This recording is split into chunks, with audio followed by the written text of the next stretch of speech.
Why do we often find ourselves repeating the same actions over and over again, even when we know they're not good for us?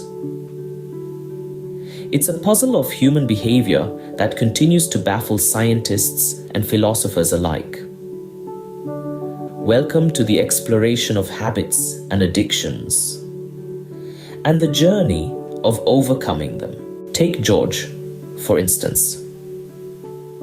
George was an accomplished executive, leading a team of over 100 professionals, but he had a vice.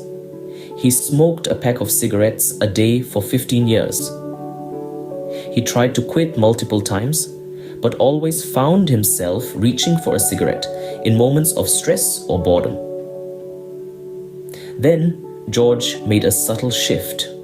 He started by identifying his triggers, those moments when he felt an intense craving for a cigarette.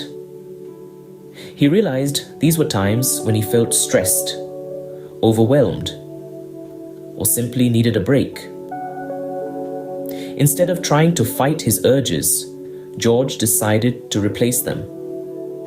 Every time he felt the urge to smoke, he would take a 5-minute walk around the block or do a quick set of push-ups. He was using the same trigger, but replacing the bad habit of smoking with a healthier one. It wasn't easy. There were days when he faltered, when the old habits seemed to take over, but George persisted.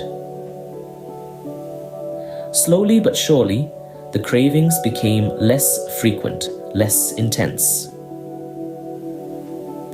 Fast forward to today, George has been smoke-free for 3 years. His journey is a testament to the power of habit replacement, a scientifically backed method of overcoming bad habits and addictions. Now consider Sarah. She was a chronic procrastinator. Whether it was work assignments or personal chores, she always found herself putting things off until the last minute.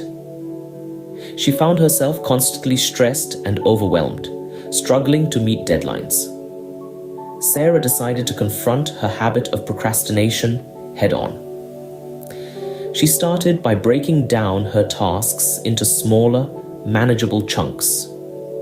Instead of viewing a project as a huge, daunting task, she saw it as a series of smaller tasks that she could tackle one at a time. Sarah also started using a technique called time blocking, where she would set aside specific times in her day to focus solely on her tasks. This helped her reduce distractions and increase her productivity. Like George, Sarah's journey wasn't smooth. There were days when she slipped back into her old habits, but she kept going, learning from her failures and celebrating her successes. Today, Sarah is more productive and less stressed. She's learned to manage her time effectively and overcome her habit of procrastination. So, what can we learn from George and Sarah's stories? First, identify the triggers that lead to the bad habit or addiction.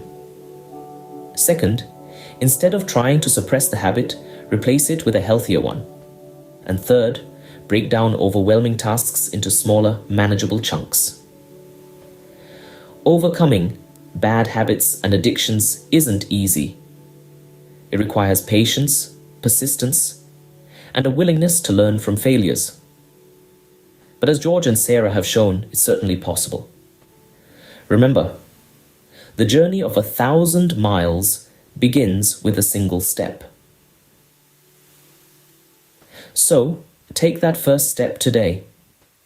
It's never too late to change a habit, to overcome an addiction, to start a new chapter in your life.